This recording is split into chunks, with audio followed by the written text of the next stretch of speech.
This is episode 63 on the Air Hug Community Podcast. Oh, hey, welcome. If you're new here, this is the Air Hug Community Podcast, and my name is Judy Arazosa. I am your host and virtual cheerleader. I would like to thank you for popping in and giving your time to a little listen here today.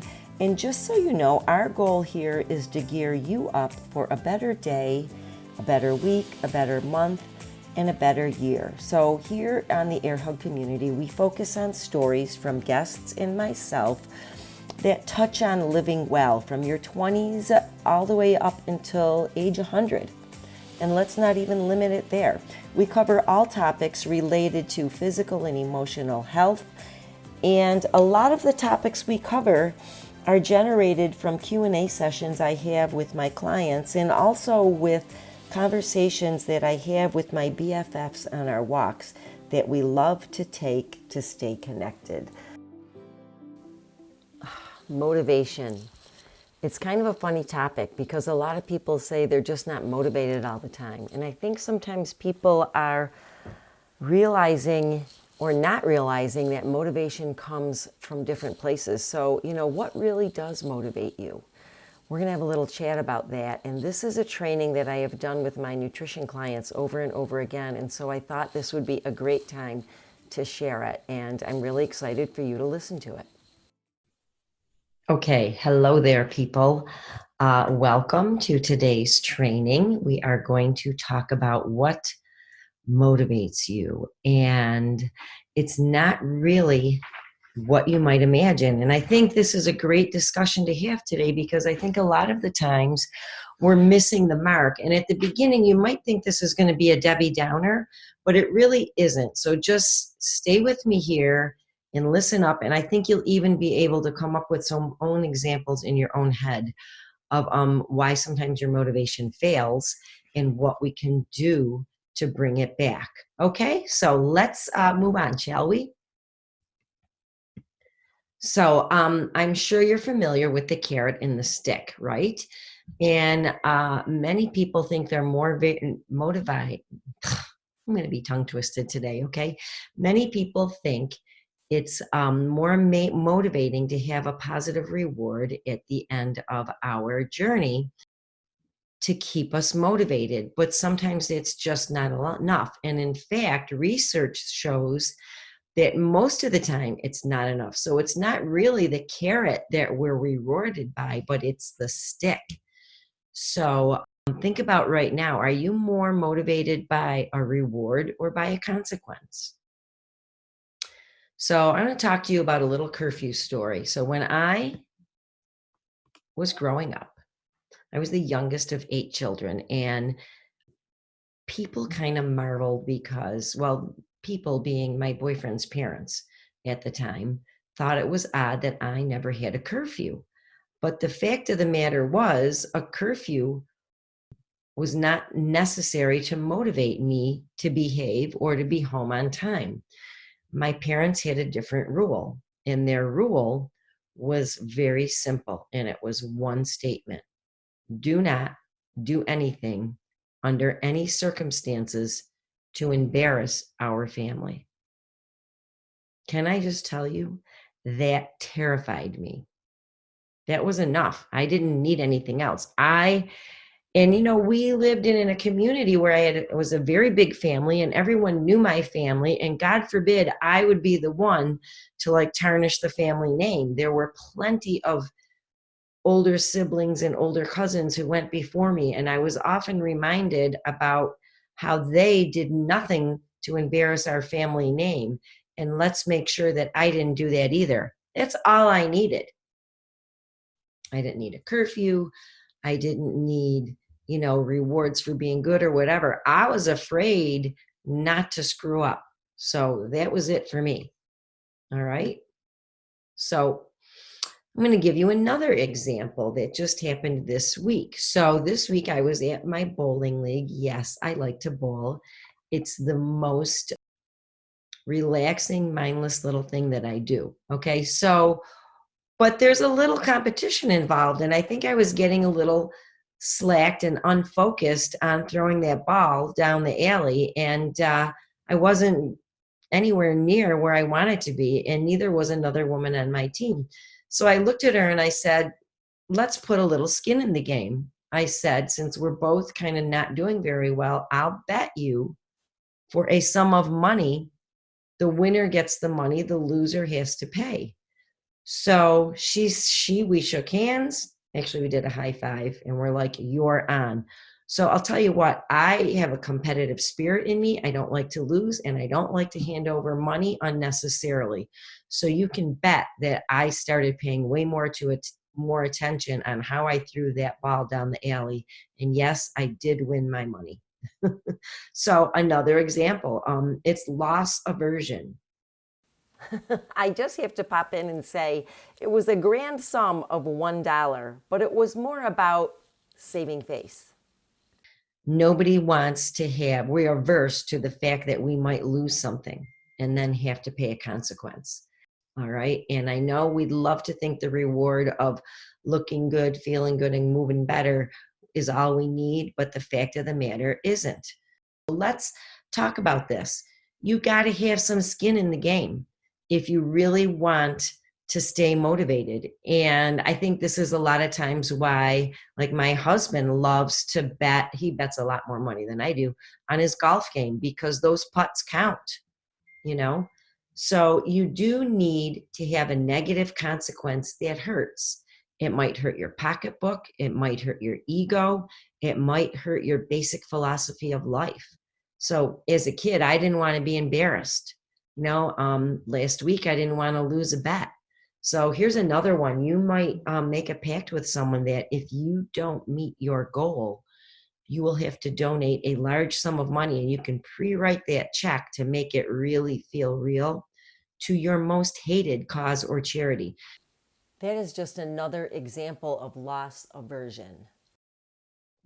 But let's say you have to donate to the opposite political party a large sum of money, something that would really pain you to do, something you'd rather spend money on a different way. That is what we're talking about, is averting that loss. All right. And I actually know of a story where that worked very, very well. It's not a story, it's a person. All right. So loss aversion, it's clearly proven more powerful than rewards. And it's strange because we all think that and thought, and even with our kids, thought the reward would be more important than the fact of losing something or being punished. Or I guess that's why kids get grounded, right? Let's talk about you. What is something that you really strongly want to avoid? Equivalent to embarrassing your family name, right? By getting caught doing something questionable. If you're a kid, here's something. This is another, I know you're probably sick of my stories at this point, but I think this is funny now that I thought about it. My mother told me when I was a kid that if I put my finger in the mixer when she was making a cake, that my finger would get cut off. And so because I believed that, I stayed as far away from the mixer as I could, which is exactly what she wanted me to do. Okay, moving on. Now it's your turn. What stakes can you put on yourself to avoid losing? All right. Make it serious and make it painful enough to really cause you enough anxiety so that you think twice before you do something that's not in alignment with meeting your goals. All right. And I brought up the one example of maybe you're going to donate to a charity that you strongly disagree with. If there is something that you are really, really very passionate about, you're going to donate it to the opposing charity or what have you. All right. Something along those lines, so you're not going to donate to your local soup kitchen because it makes you feel good, right? You're not going to donate to your favorite, disease support group or whatever, or research, because it's going to make you feel good. So there's no motivation not to do it. All right. I want you to be motivated not to do this. So now be prepared to talk about this and share it. Yes, this is homework, because a very important part of this is letting people know. Like if it's going to be paying someone or some charity, I want you to pre-write the check and actually let someone hold it for you. And then you are to tell them, if you don't meet the goal that you want to meet on the date that you want to meet it, they are, no questions asked, going to be instructed to mail that check in or something like that. Okay. But this is how strong and painful we want it to be. I want to interrupt for a moment and talk really quickly about goals, because what I'm talking about here with goals is not losing X pounds by Y date, but it's being consistent. How consistent have you been with the behaviors? Let's say the behavior was that you were going to follow a macro plan, or that you were going to follow some other well-respected nutrition plan.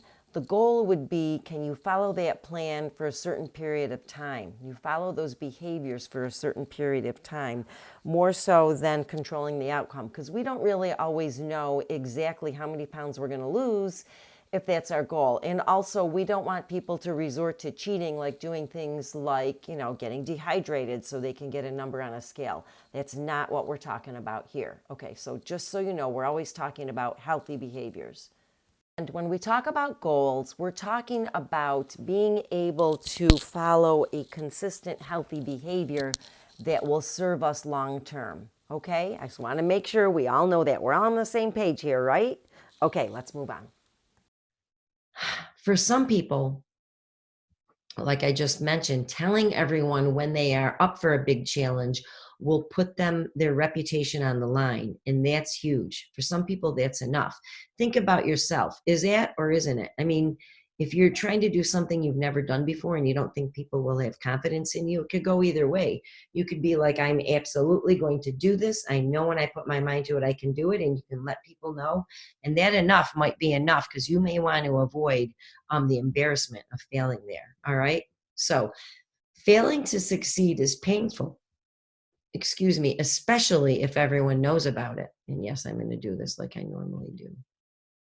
There we go. But is it painful enough? For instance, quitting smoking or getting sober or prepping for a bodybuilding competition or losing weight.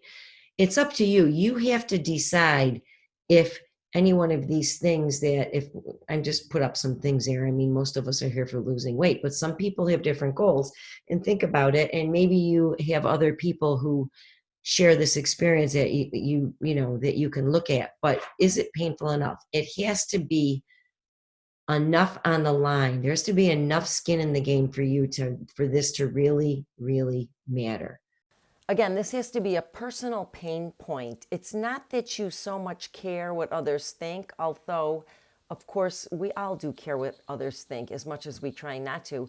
But it's going to be a personal, something you're doing personally for yourself. And if you don't meet that personal change, you're going to be very, very disappointed. That's what we're talking about. And yes, there are other people who will be looking at you. That's just the way life goes. We're not hermits. Do you follow me on this? So your personal loss aversion needs to be significant, and it needs to be against your core beliefs. It must be really painful or embarrassing or anger provoking, or at least one of these things, has to happen for it really to be effective. But honestly, it's going to be way more effective than getting a little reward. So yeah, the rewards are great, but the fear of defeat is even greater. So think of it this way. Would you rather, buy a new handbag for a little reward or whatever, or would you rather make sure that you don't suffer a stroke or become an insulin dependent diabetic, or, not have to sit out life on the sidelines while your family's out being active on vacation? Things like that. So just keep that in mind. All right. So never lose sight of that pain. All right. Or that loss, and be prepared to share it with others. All right. So that's it for today. And we will definitely chat more about this. And depending on where you are in the program, when you do view this, I'd like you to bring it up at our chats. So, quick little review here today. We're actually talking about loss aversion.